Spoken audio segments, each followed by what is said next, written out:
নমস্কার বন্ধুরা, আমাদের প্রধানমন্ত্রী একটি বিল এনেছেন যেটাকে আইনে পরিণত করার জন্য।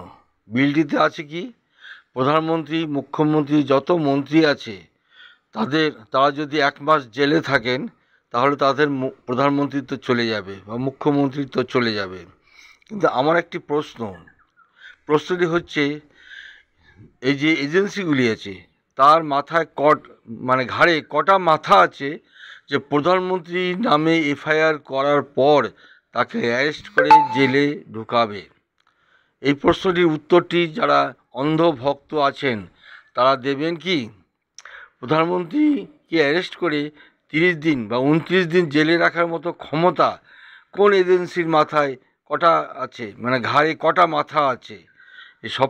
সব কিছু প্রধানমন্ত্রী একটি ধাপ্পাবাজি রাজনীতিতে বিশ্বাস করেন, তাই এই ধরনের আইন নিয়ে আসেন। নমস্কার।